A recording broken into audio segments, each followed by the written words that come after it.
No audio. All right. How about now?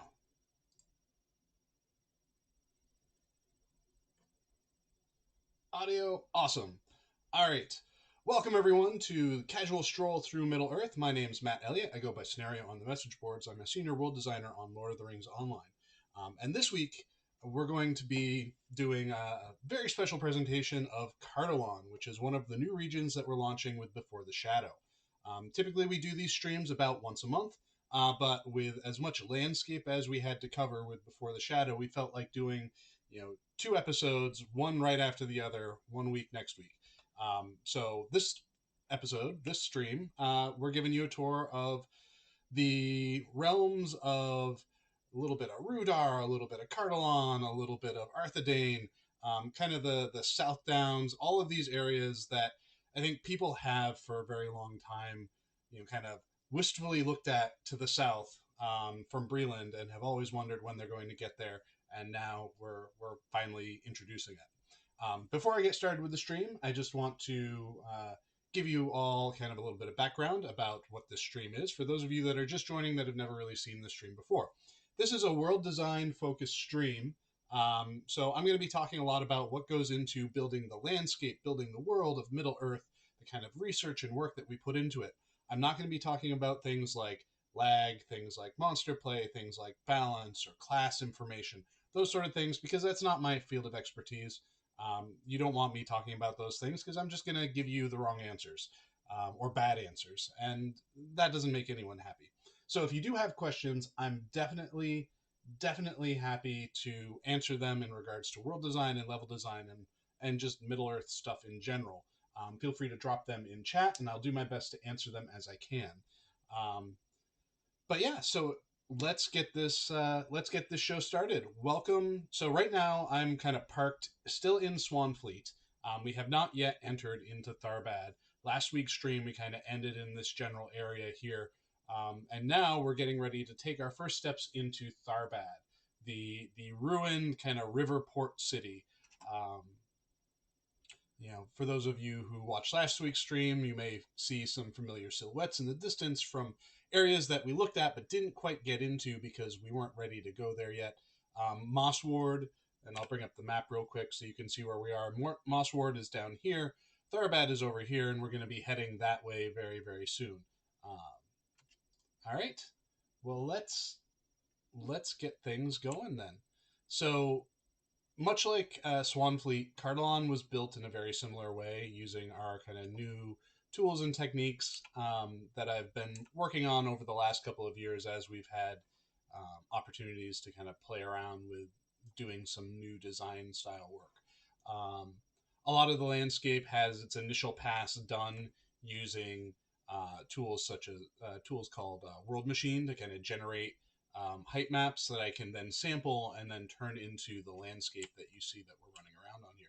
And one of the things that that does really well for us is it allows us to kind of build out a large landscape and then really not have to worry too much about fine tuning of the terrain itself, but instead focus on the fine tuning of the terrain textures, the scene files, those kinds of things, and how they're placed, which really speeds things up for us. Normally, before this process, when we would build a new region, we would spend easily 3 weeks, if not more, depending on the size of the region, going through and kind of doing a first pass sculpt on the landscape. And this new method and process like kind of allows us to we can go in and do a very high level sculpt pass if we want to. So we could go through and we could, if we know where we want certain mountains to be, if we want a mountain range to be there somewhere, we can do very basic, bare bones, low detail terrain sculpting, basically just spiking up the terrain. And then we can bring it into these other tools and kind of refine what it looks like and what it feels like. Um, so yeah, one of the things that I'm really excited about with this particular space too is just like again things that it teases in the future. We have the Gray Flood heading south, and it's really like another part of our like teasing a broader, bigger world. Where the impassable's are not just the end of what's built. We try to do a rough sculpt out of the landscape in the distance so that it feels more like this is seated in a world as opposed to a fishbowl or a theme park. So once I get through Tharbad, I'll take a second to take a look at some of the questions that are in here. And apologies if I run through Tharbad and there are questions about Tharbad. But as you can see here, we've kind of Tharbad is in ruins. The past history of Tharbad is one that's kind of rough. It's had and seen a lot of tragedies and disasters, between flooding and plagues and whatnot. Like Tharbad just has not had a good go. And very often, if the people of like Breland, for example, were actual live people that you could talk to, and you were to ask them about Tharbad, they'd probably give you like ghost stories about it. The scary ruined ghost city of the south that no one ever really goes to, and honestly, like, because it's in ruins, it somewhat hinders Breland's connection with the rest of the southern world. It hinders its connections with Rohan, hinders its connections with things like Gondor and whatnot too. It's still possible to kind of circumnavigate around Tharbad and find other ways to get to the south. But this was a major thoroughfare. Like, I'm standing on the Greenway right here, which you may be familiar with from Breland, the road that runs from Fornost up in the North Downs all the way down to Gondor if you were to follow it from one end to the other. Um, but Tharbad being in ruins is a major, blocking point for that, and it you know prevents a connection to the greater world. So here we are in our first quest hub of Tharbad as well, the Stone Crop, or of Cardolan, the Stone Crop encampment. Um, so while I pause here to let you all take in the quest hub, I will take a look at some of the questions that we have going on here as well.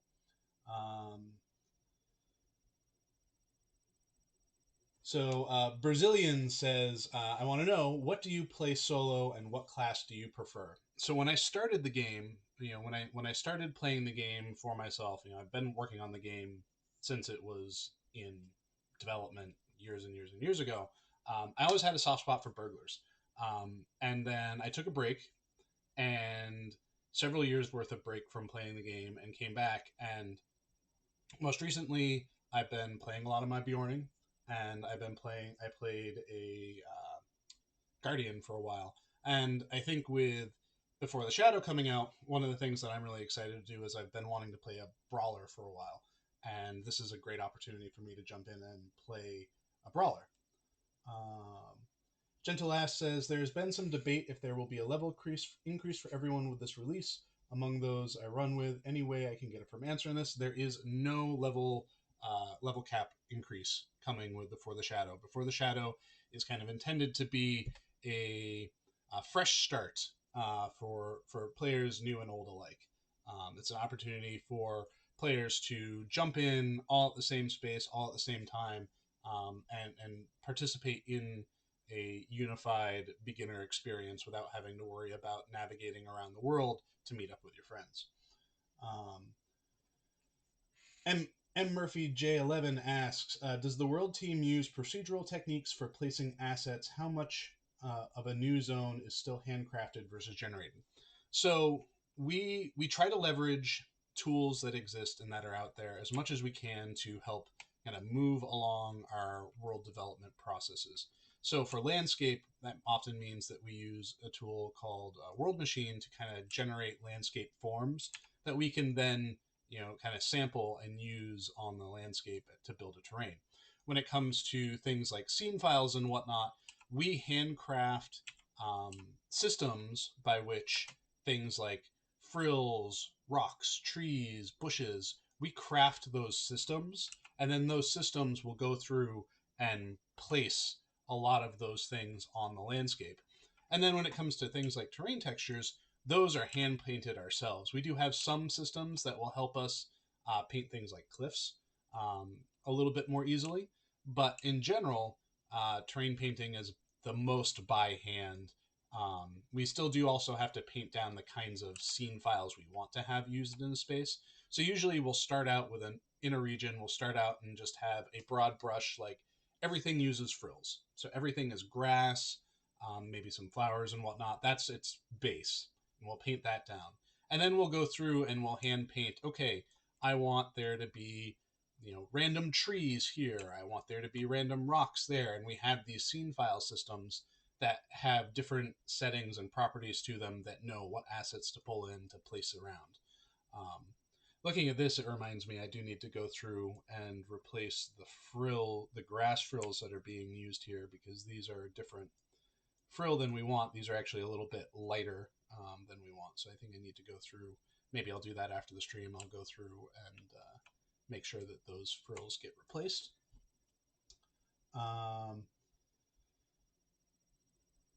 let's see. Lomfine says, "Are there new Arnor assets in Tharbad?" So one of the things that we've introduced is kind of a revamp of the Arnorian assets as well as an expansion of the asset set. So that they're a little bit more efficient because a lot of the old Arnorian ruin asset sets were pretty heavy in terms of their like texture costs. It wouldn't be shocking to see a tower have 6 or 7 textures associated with it. And that often made it really hard for us too to make variations on them if we wanted to do color variations. So, for example, the old set we had the kind of like the yellow rock Arnorian ruins, and then there's like a gray rock version. There's a red rock version. There is a kind of mossy, dingy, like lichen covered version. And all of those actually take a considerable amount of time for our artists to make variations on, mostly because there are so many textures and they're spread out so many different places.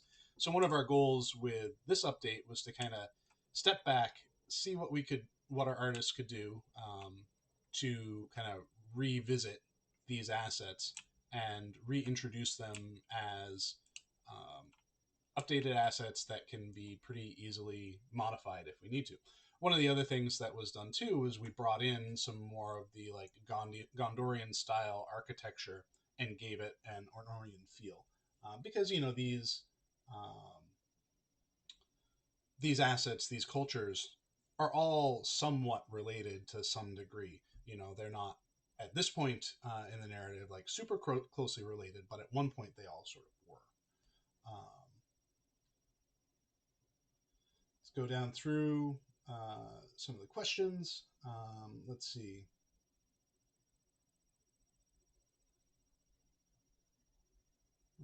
Going down through, seeing what I can answer. Again, I'm not answering questions about lag, classes, PvMP, any of that stuff. So hopefully you're focusing on level and world design questions.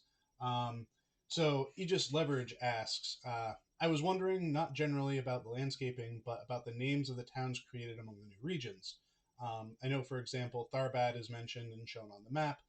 How do you generate names for towns that are smaller or never been mentioned on any kind of map? Same question for applies to Karis Galibrin in Swanfleet. Is that not supposed to be called Austin Edel, or are there other names or some names restricted from using them? So we only have the rights to things that are explicitly in The Hobbit, the Lord of the Rings trilogy, and any of the appendices in those books. So if there is a name that appears in any of those, we can use it.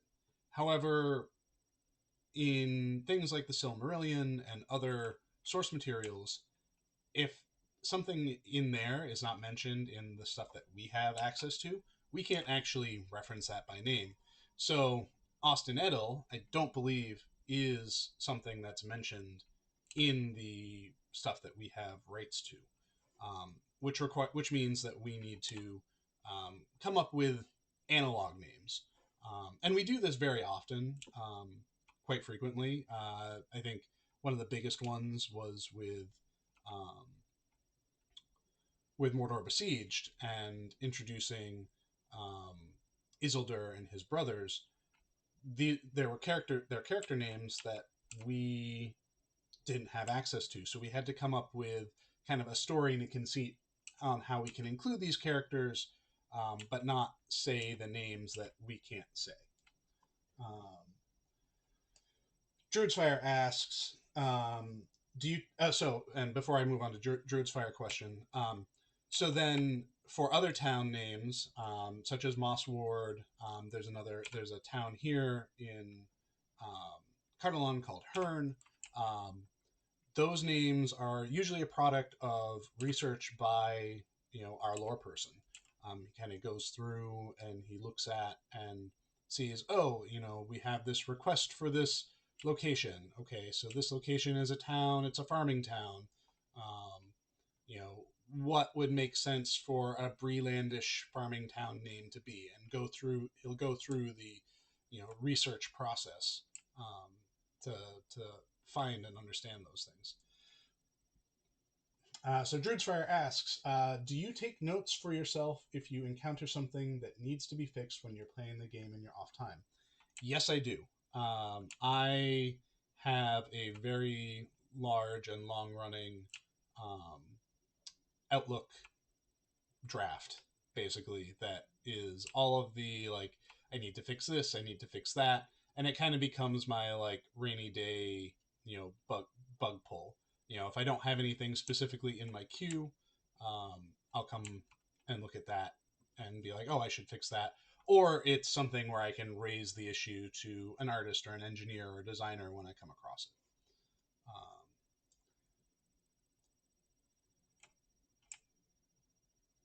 So let's see other questions. MM Murphy J11 asks, new waterfall shaders, when? Um, I don't have any sort of ETA or discussion on that. It's certainly not something that's specifically on our plate at the moment, but it's something that I think we're always looking to find ways to improve.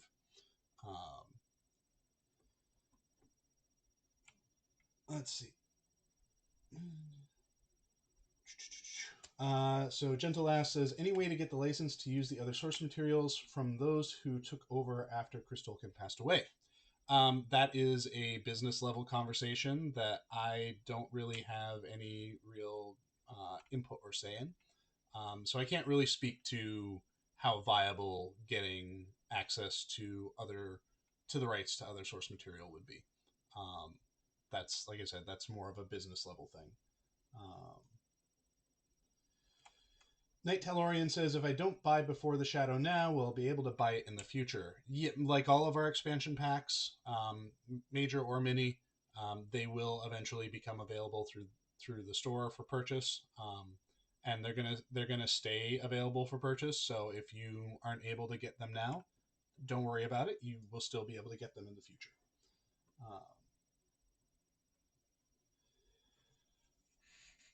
Softsnake GR says, why have you chosen the reddish terrain color that you have already used in the Trollshaws or Iron Hills and not chose something closer to Breland terrain colors? So, Cardolan, in particular, is known for its red rocks and red hills. So while in Swanfleet I used red rocks, in the southern portions anyways, because those were adjacent to Enedwaith, in Cardolan, very specifically through what is available through source material and whatnot, it's very clear that red rocks are a thing that is present in here. um, so that's why we went with red here. We have a couple of different styles of red rocks. Some of this more kind of ruddy, pinkish, reddish rock here. Further to the west and south, the red gets a little bit more saturated.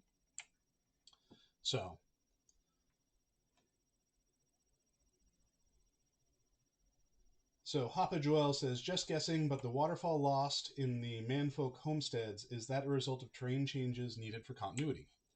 Yes, that is. So one of the things that I did when I first kind of came back to working on Lotro after my hiatus was I kind of revamped Breland a bit to to kind of be a little bit more modern, but also like there are some things that always just bug me a little bit in terms of water flow. Um, and so when I was working in Breland, I wanted to like connect Archit with the rest of the world because it always feels weird when you just have like a um, a river that goes nowhere kind of thing. I don't want to fix this. I have to make a note for myself on this too. Um, so with Cardolan, I wanted to try to make it feel as contiguous and connected as possible. And one of the things that like really struck me was how human housing, Breland Homesteads, has this like river system that just kind of pools up, and eventually that would, in reality, flood that little basin. So part of what I wanted to do with the Cardolan changes was to find a way to connect Breland homesteads into the rest of the world, and that meant kind of changing the flow of water, if that makes sense. Having the waterfall turn into a stream that heads south, instead of a weird pooling situation. Uh,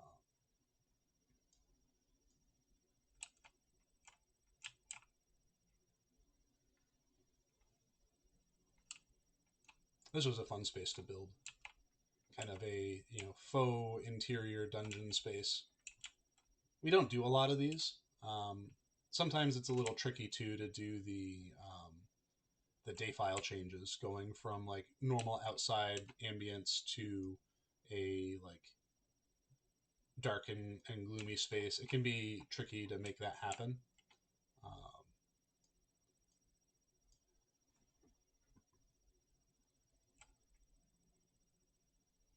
So Snake GR says Cardolan map goes all the way west to Brandywine River and or stops and Old Forest border. So the we'll take a quick look at it. So the map for Cardolan goes all the way west. There is a portion of the Old Forest that is a part of Cardolan, and then you can also swim the Brandywine River south from Buckland into here. The western banks are still inaccessible. You won't be able to go onto them. Reeds are blocking your way, but you can traverse basically from Anuminos all the way down to Sarn Ford at this point. Let's see. So I'm running a little bit to the east just so I can show you how things connect here. So we're coming up on Harlweg, the swampy, marshy areas in the southern parts of the Lonelands. I wanted to show you how like things are connected and contiguous here. Like you can run now right up these hills, right up these hills to get into Cardolan from the Lonelands, and that holds for the entirety of that northern border. I do need. That's another note for myself. I need to go amp up the visibility range of Weathertop because that's looking. That needs to be um, fixed up. Uh,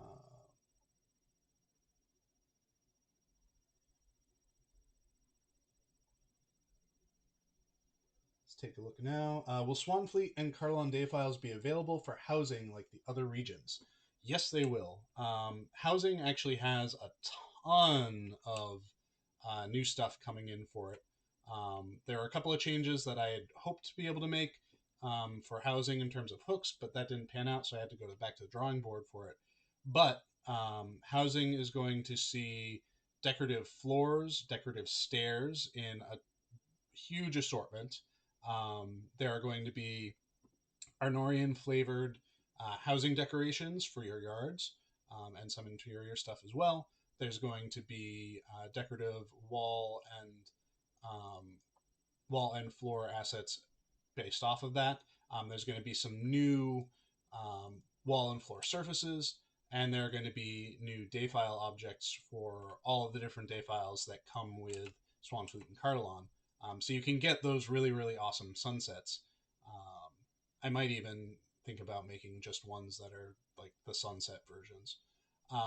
In addition to that, we'll have music boxes. I'm not sure how those rewards are going to be doled out yet.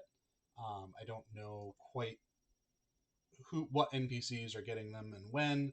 There may be some things we hold back on, so there may not be the like massive full suite of everything with the launch of it.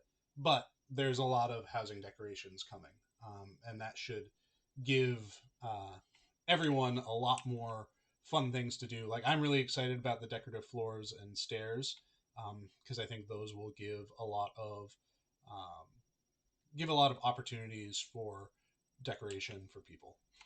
So we're going to start heading to the west now. We stopped at the farm, so we're going to head towards these ruins here. These are kind of like the anchor ruins of all of Cardolan. These are very central. This is Karanost. This is our big ruin hub monster camp space for the region.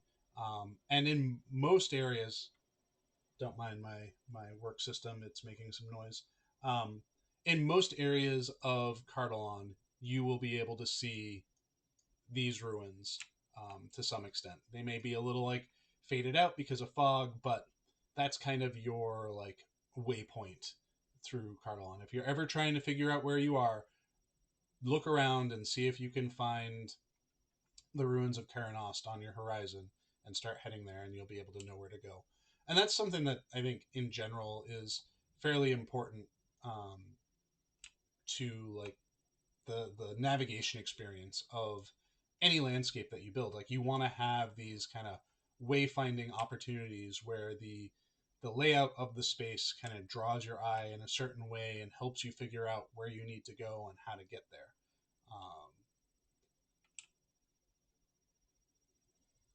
But yeah, so there's Karanos. So this is a fairly large ruin that's split up over kind of over a river, and there are the eastern side is more like friendly quest hub side, and then the western side is more of the monster camp side of things. And I know Orion actually had wanted to like experiment and play with the mission system, so he actually has several missions that are happening in this space, and these missions kind of advance a narrative um, as you're moving through, pushing and pulling against enemy forces as they try to take the entirety of Karanost.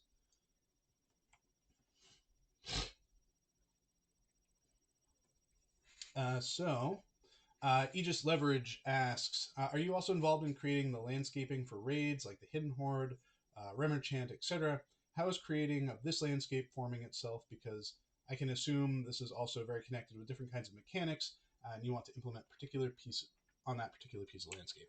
So instances generally are a lot more heavily designed spaces when it comes to landscape or the actual physical space. When we're building landscape, um, we often it's usually a world first thing where we have the maps, we build out what we kind of want to see in the landscape, and then kind of the content fits into it. With instance spaces, those are usually more encounter focused.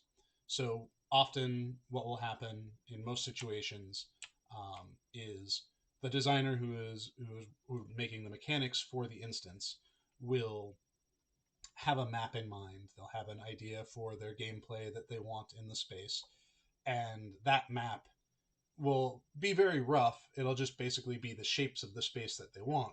But that gives us the information for the flow that we need to build towards. And then we'll build towards kind of that direction. Um, Now, sometimes instance spaces, like a designer will be like, I don't really care about the look and feel and theming of the space as long as, the arena for the fight is this kind of shape. And usually, and those are opportunities for us to go like a little wild and build out how we want to build out or how we would like to build out. But I think very often you know instances and things like raids are a lot more encounter driven in terms of their layout and design than real world driven. Uh, let's see. Is there any chance to have already thought this region would be one of the so Sawsnake GR? I'm trying to make sense of your question, but I'm thinking it sounds like you're wondering if this was an area that we were ever thinking we would build back in 2007.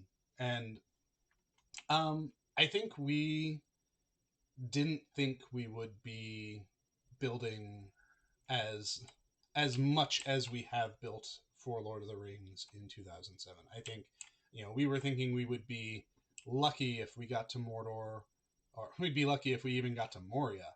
Um, and I think we've done that. And now where we're at is in this kind of nice sweet spot of us being able to like play around a little bit and go to places that may not be entirely expected, or places that may not have been thought to be really important places, and that's an opportunity for us then to tell like really strong, meaningful stories in them. Taurian 1003 says, "Have a drink. Thank you for the reminder. I've been talking a lot."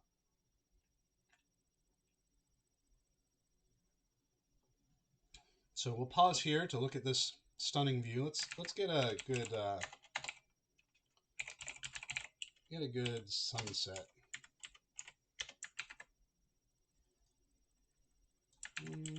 Let's go here. Now, there we go. We'll let the sunset go through here for a little bit while I look through these questions. Um, Fervoril says, "Is there a deeper reason for Enedwaith and therefore the southern edges of Swanfleet being so much higher terrain wise than the northern area door regions?" Um, there isn't a specific reason for it. I think again, it's a case of us building in a certain way and not really assuming we would ever, you know, build into other portions of the land.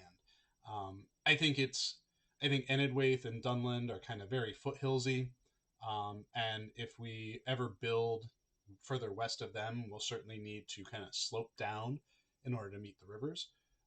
Thankfully, we've got these new awesome cliff assets that will help us kind of ease that transition a little bit. And I think the cliffs of near Klager are really fantastic looking. Um,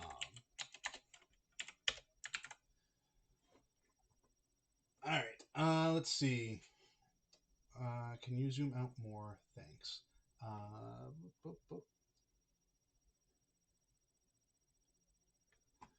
Go through a couple more questions here.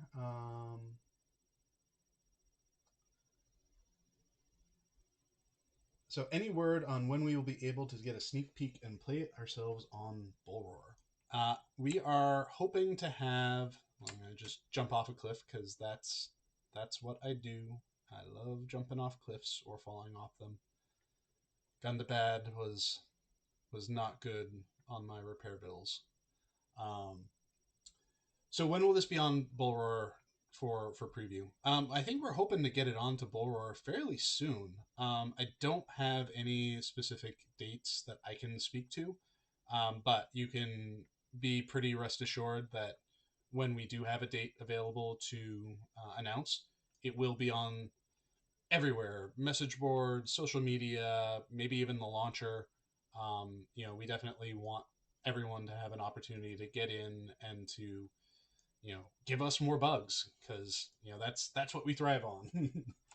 um, Papa Joel says, "I love the fill in the gaps work that you've been doing. I've always loved just exploring, and the invisible walls make me want to go beyond in that direction."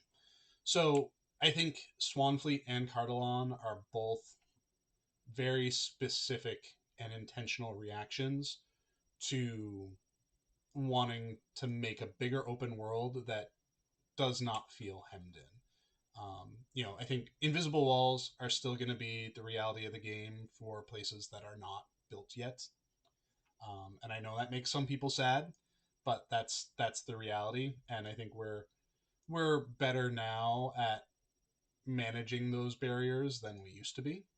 Um, but I think that you know we I think we have a good opportunity to keep building sort of in this way, making connections where we can make them, and trying to find ways to make the borders between these fill in the gap spaces work towards growing the world. and filling out the world and making it a bigger, more believable space. Um,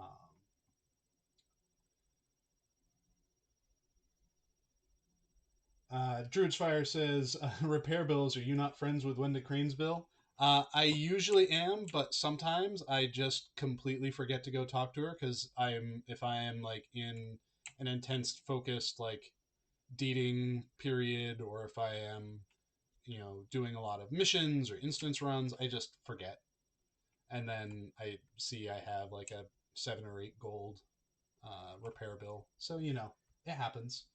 Um, so we are currently. This is the town of Hearn. So this is a original creation by us. Cardolan is in general kind of considered this forsaken land. There might be some people farming it, but there's not a lot going on here. But we felt we really needed to have a major social center in here just so that new players get an opportunity to explore and experience a social center like this without first having to go to Bree. Because Bree can be a little overwhelming. So this is a little bit, Hearn is a bit more of a simpler, easier to navigate major social center town. You'll be able to find all of your expected town services and whatnot here, just like you could in Langarev, in Argon, in Swanfleet.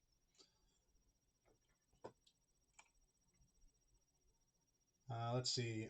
Given the size and scope of the new landscapes, did you encounter any specific challenges? So I think one of the big challenges that we ran into is like this landscape is definitely ambitious, and we always sort of have expectations for how filled we want a landscape to be with like content and whatnot. And we sort of had to uh, work on ourselves in such a way that we uh, lowered our expectations for content density and really wanting to make this space a little bit more of an explorer's space.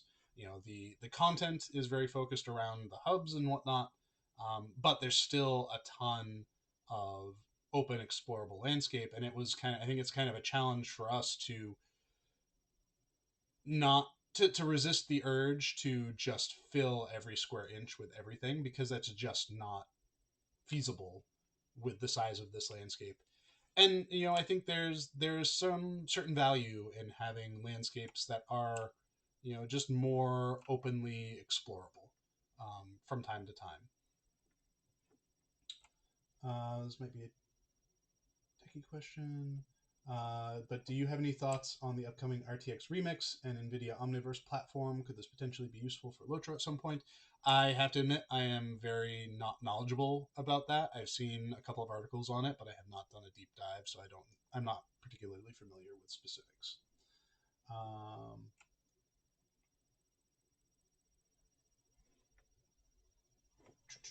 Cardolan reminds me of Rohan, feels open and wide. Yes, that was what I was wanting to achieve. I think I still personally I love Swanfleet.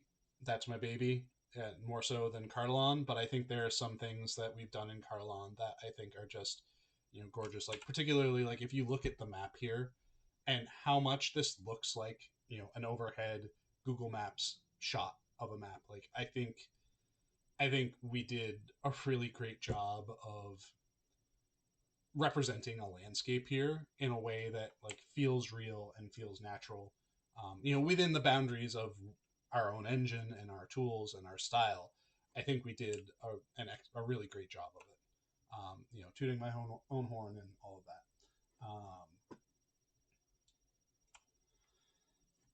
So Murphy J11 says, and maybe I'll just call you Murphy from here on out. So, what are some design principles you stick to, and how have they changed over the course of the game? So I think one of our biggest design principles that has changed and morphed over time has been how we approach building things like monster camps. Um, back in the day, we had a very like strong set of like rules and guidelines for ourselves on how monster camps were to be built, how many entrance points, exit points, how long they should take, how many pulls, those sorts of things. And I think we've kind of pulled back a bit on those sorts of things. I think in part because some of those camps can be really like cumbersome and tiring to play through. And they were kind of complex for complexity's sake, I guess. Um, and I think we tried to kind of back away from that.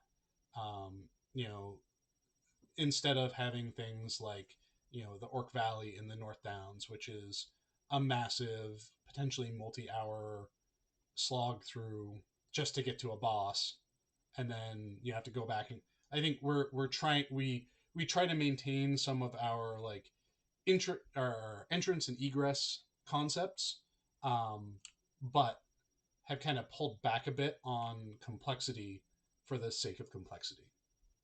As far as building landscapes and whatnot goes, we do have metrics that we want to hit for number of mixed spawns on a landscape, number of critters, number of resource nodes, those sorts of things, and those have like morphed a little bit here and there, but in general, those have stayed pretty consistent over the years as far as density goes. We still play with it once in a while. I think we got good feedback from, I think it was Vales of Anduin, maybe, or Elderslade, or Vales of Anduin, or Grey Mountains, where there was just conversation about the density of spawns and how good it felt. So I think we try to like lean into that a little bit as well. So here we are at the western edge of Cardolan. You can see to the east or to the west what would be aspects of the Shire. Now you can get to the Shire from here. We did add in a waypoint, so if you cross at Sarn Ford, you'll see a portal sparkly, and you can hit that, and that will take you to the Shire, kind of south of Mickle Delving, near the Shire homesteads. So here's Sarnford itself. Um,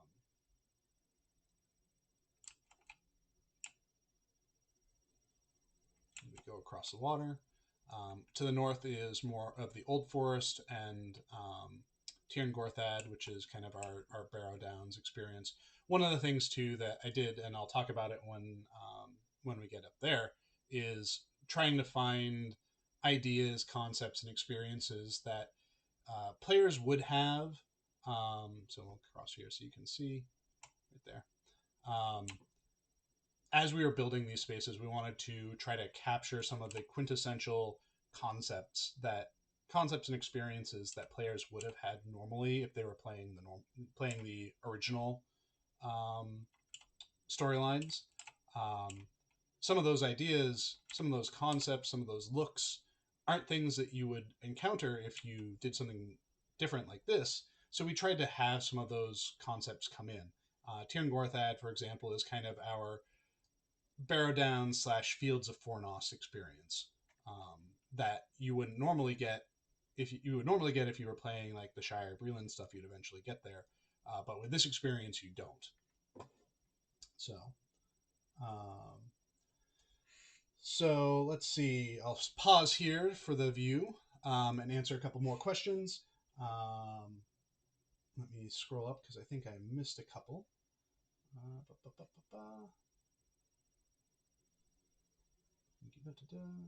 Design principles. Okay.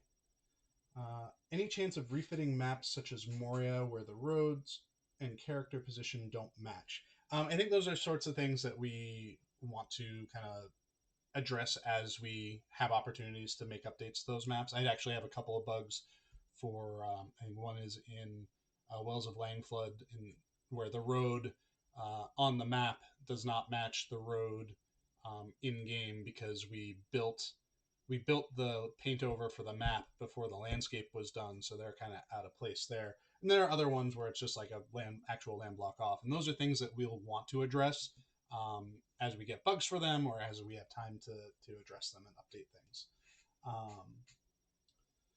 Soft Snake GR says, with Before the Shadow, if I'm not mistaken, Breland becomes the first region to have other regions in all four of its corners, west, north, south, and east. Yeah, I think that the only I don't want to say Breland is completely encapsulated. There's like a little portion here that doesn't have playable, like this here, this impassable here doesn't actually have any playable space around it. That has not been built as yet. But in general, yeah, like Breland is bordered and surrounded by almost completely by other playable landscape, which is great. Um, so let's see. Looking forward to rolling out in new zone characters. See this? Am I looking forward? Oh, exclamation points, not question mark. Awesome. Um, have you given any information about the new system yet, the delving system? So the delving system, I believe Orion has talked about it a couple of times, and I think there is an article available for it. I don't want to speak about it myself because I don't want to make any mistakes in talking about what it is. It's a more systems focused thing. I can say that all of the missions that are a part of Before the Shadow will have the delving system in it, and it allows you to tailor. Excuse me. It allows you to tailor those missions' difficulties. So, all right, now we are heading north. North towards, we'll head towards Tirn Gorthad. So again, like I was saying before, Tirn Gorthad is kind of our Barrow Downs meets Fields of Fornost experience, since um, someone playing the Before the Shadow storyline would not have typically experienced either Barrow Downs or Fornost without running a field. If they are following the storyline of Before the Shadows and following kind of the content breadcrumbs, they're not likely to go to either of those areas. And that always just feels like a cool kind of experience that people should have. So we're gonna work our way up there. I'm gonna dev magic myself up a little bit higher. Boom.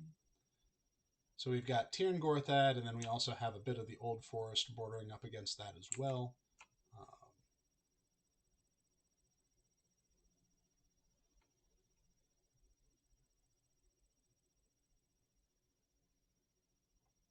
So we get our spooky fogs coming in.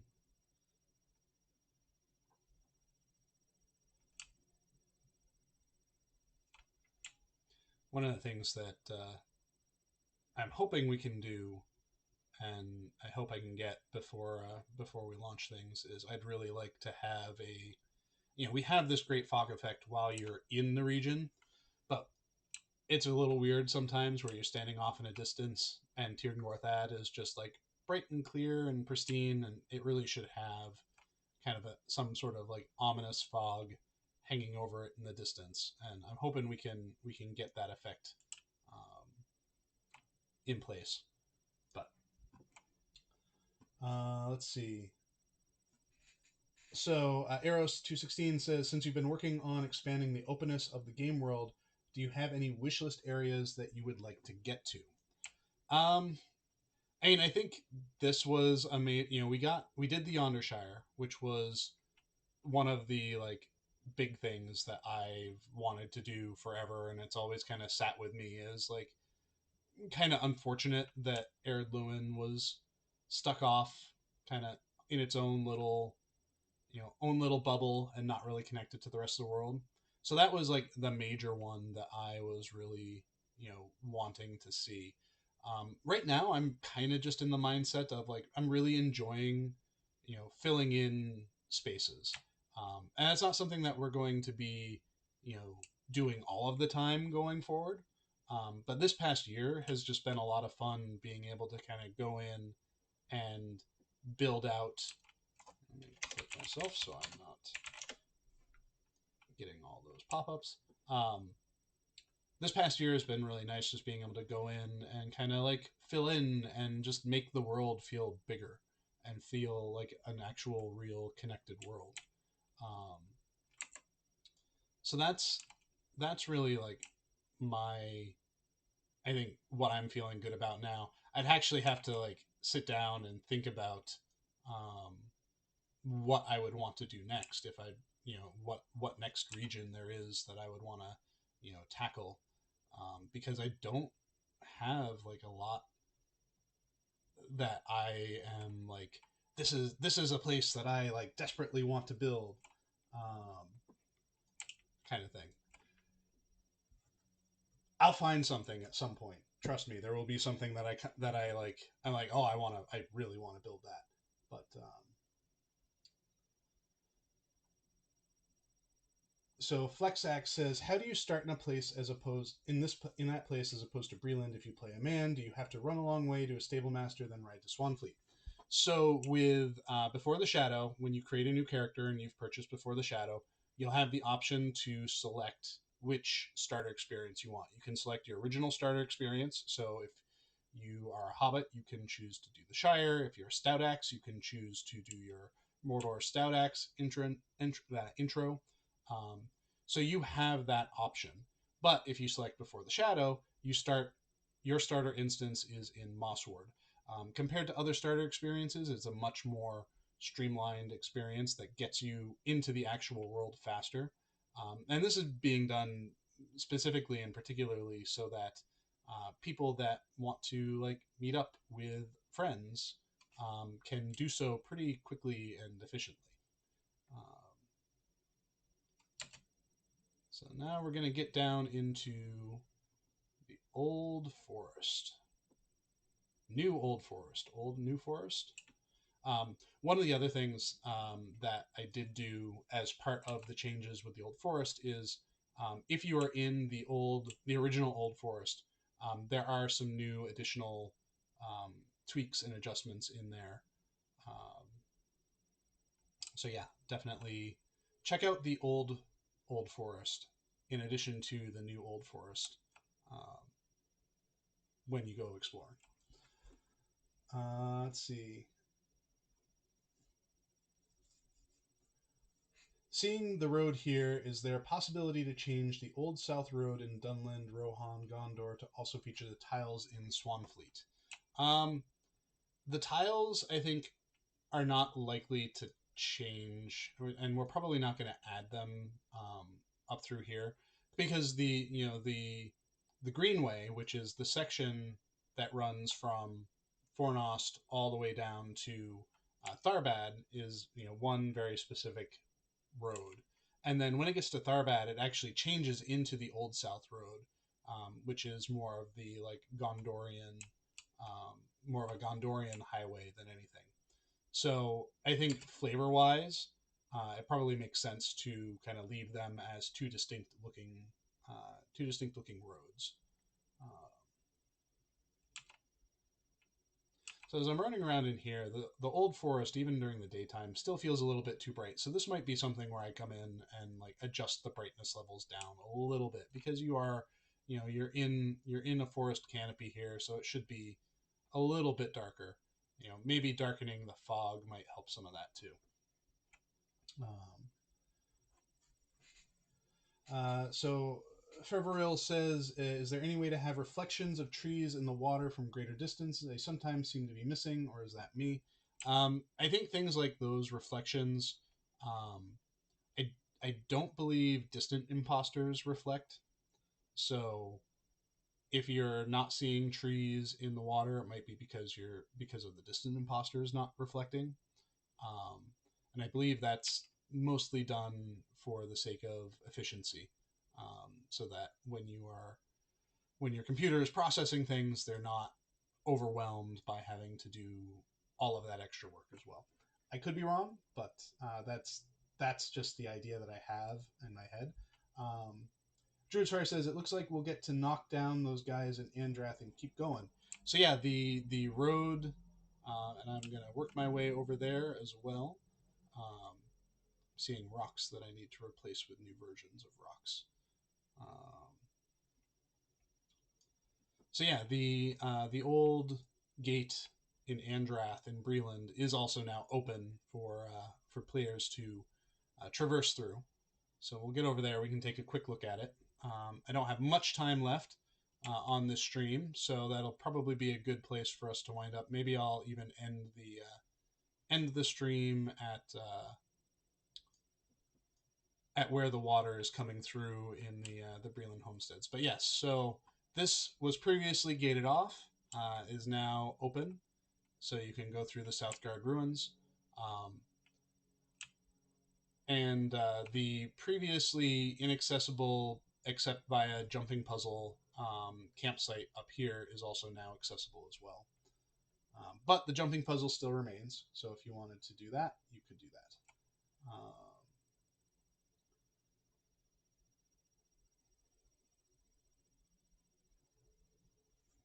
So let's see. Any plans on incorporating previous missions into the delving system at a later date?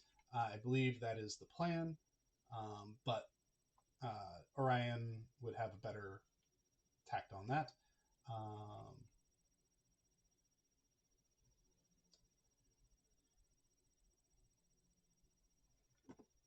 Right, let's run up here. I'm going to go down through these questions while I can. So let's actually start heading over this way because you know about that hidden brigand camp. Everyone knows about that.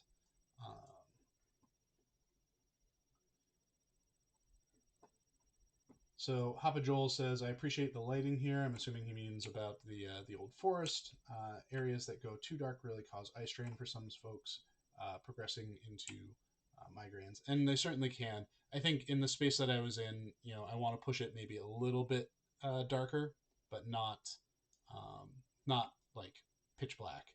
I think places like Mirkwood and Fangorn, we probably went a little too dark on. Um, it makes it a little hard to see. So the changes happening around Breland Homestead is, with these impassables cut down, there are still barriers keeping you from going into the homestead itself. We haven't done the R&D we need to see if having a homestead accessible on I0 does anything good or bad. So as a safety measure, we've got bushes and whatnot keeping you from getting into it.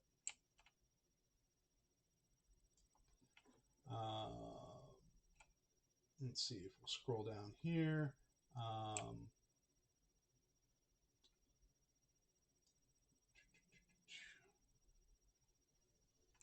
So here's where the waterfall used to be.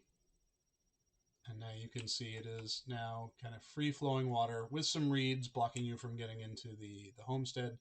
But it's now open and you can see out through. I mean, overall, the impassables are much lower, so you don't get the kind of hemmed-in box canyon feel that you used to at one point. The Midgewater Marsh also connects to all of this. So let me just get to a good kind of vantage point. I'll take a pause, read the last couple questions, and then call it a day, I think. All right, let's see. Would wandering low-level 20 to 40 bosses be a good thing for Lotro, like wandering troll that goes through the lone lands, through troll shaws and such, or wandering orc packs? So we have the region threats, which are usually placed kind of out of the way. They're often much higher level than the zone that they're in. So we've experimented with that a little bit. I think for like brand new low level character stuff, going too hard into that is a bit risky and can result in a frustrating experience for players. Mognug says, Yondershire was such a massive improvement for the Shire. Are there any plans to revisit the Shire and update it a bit at some point? So I know one of our world designers, really, really wants to take on a pet project of his in going through and updating the various taverns in the Shire to match what he built for the Yondershire, because those Yondershire taverns are gorgeous. Immaculado 21 says casual stroll equals run like a madman. Well, I have an hour to get through some rather large terrain, so that is why I'm booking it. I could be running at run 3 or 4, so I'm only running at speed 2. So, Joa, yeah, I'm having a hard time pronouncing that. Why not put a housing broker within an entrance to the homesteads. The challenge with that is entering an instance while within an instance. All neighborhoods are instances, so having a broker in there would probably not work. Um, you just like you can't join an instance. Um, it's really hard to teleport in that way as well. So um, it's another thing we need to research on. Galdwin. So I'm gonna answer a couple more questions and then call it. Um, Galdwin says, would it be possible to open up Breetown more in the future so that it's more traversable? There's quite a few empty spaces in town that could be filled and detailed.